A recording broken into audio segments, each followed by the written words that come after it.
Hello guys, welcome back. Last video में हमने n+1 problem देखा था और उसको फेच जॉइन से फिक्स भी किया था। बट क्या फेच जॉइन ही बेस्ट सोल्यूशन है या एंटिटी ग्राफ बेटर अप्रोच है? तो आज हम दोनों को कंपेयर करेंगे रियल कोड के साथ और देखेंगे कि रियल प्रोजेक्ट्स में क्या यूज़ होना चाहिए।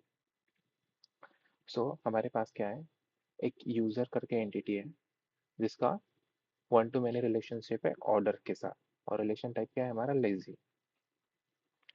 तो इंडस्ट्री में बेस्ट प्रैक्टिस क्या होती है कि रिलेशनशिप लेजी रखना।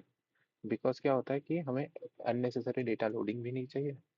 फेचिंग को हम क्वेरी लेवल पे भी कंट्रोल कर सकते हैं। सेकेंड है हमारा, हमने जब फेच जॉइन लिखा था वो वाला। तो यहाँ पे जैसे आप देख सकते हो कि हमने एक जॉइन फेच करके एक क्वेरी लिखा है। तो ये क्या करता है, एक्सप्लिसिटली बोलता है डीबी को कि जब यूजर फेच करो तो ऑर्डर्स भी फेच कर रहे हैं। रिजल्ट क्या होता है, सिंगल क्वेरी होती है, n+1 क्वेरी प्रॉब्लम सॉल्व हो जाता है। अगर आप देखोगे यहाँ पे हमने अभी जब कोड रन किया है,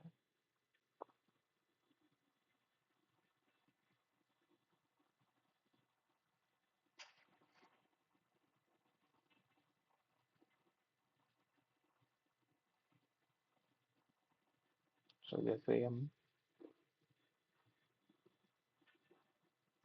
स्कैन करते हैं, तो जैसे आप देख सकते हो कि यहाँ पे हमने एक single method, single query run हुई, नॉट मल्टीपल क्वेरीज।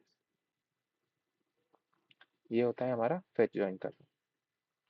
बट हमारे फेच ज्वाइन में प्रॉब्लम्स होते क्या है कि हमें कस्टम जेक्यूपीएल क्वेरी जो है, कस्टम जेक्यूपीएल क्वेरी जो है वो लिखना पड़ता है। क्वेरी कॉम्प्लेक्स भी हो सकती है, पेजिनेशन के साथ कभी कभी इश्यूज भी आते हैं, डुप्लीकेट रिजल्ट्स आ सकते हैं स्पेशली इन वन डोमेन। सो हम क्या करेंगे, फेच ज्वाइन हमारा पावरफुल तो है बट टाइटली कपल्ड है क्वेरी के साथ। तो इसके लिए हम एंटिटी ग्राफ देखते हैं। तो मैंने यहाँ पे एक एंटिटी ग्राफ का मेथड भी बना रखा है, फाइंड ऑल करके, और उसे एनोटेट करा entity graph attributes path is equal to order. तो यहाँ हमने कस्टम जेक्यूपीएल नहीं रखा, हमसे बोल रहे हैं कि जब फेच करोगे तो ये पाथ जो ऑर्डर्स का है, जो हमने एंटिटी में डिफाइन कर रहे हैं, उसको भी फेच कर लो। तो हम क्या करते हैं, हमारा सर्विस जो है यूजर सर्विस में अभी फाइंड ऑल वाला ही लिखते हैं यहाँ, फाइंड ऑल। ये मेथड करेंगे और इसको फिर से हम रन करेंगे। तो ये केस में भी हमारा अभी सिंगल क्वेरी ही आना चाहिए।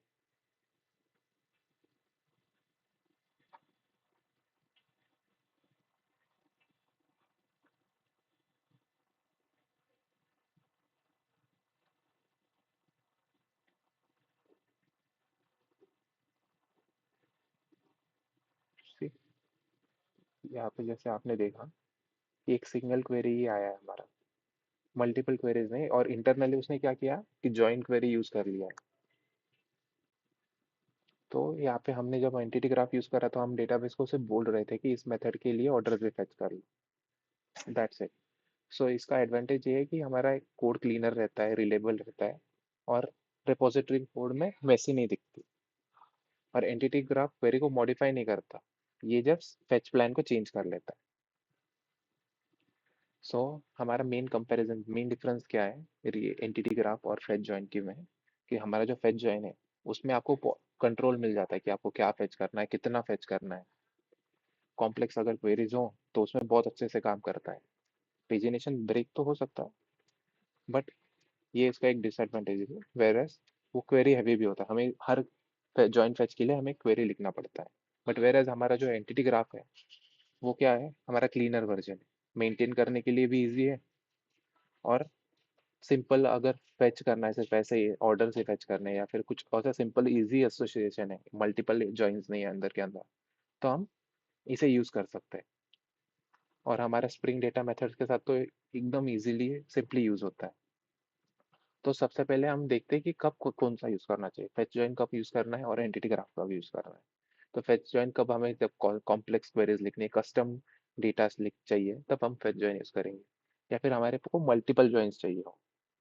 एंटिटी ग्राफ क्या है कि जब हमें सिर्फ एक एसोसिएशन जो है वो क्लीनली फेच करना हो स्टैंडर्ड रिपोजिटरी मेथड्स के साथ, तो अब हम एंटिटी ग्राफ लिखते हैं। ऑलवेज कीप रिलेशनशिप लेजी, और एक बार में कभी स्विच नहीं करो, क्योंकि सिर्फ हमें n+1 फिक्स करना है, इसके लिए हम रिलेशन टाइप ईगर नहीं करते।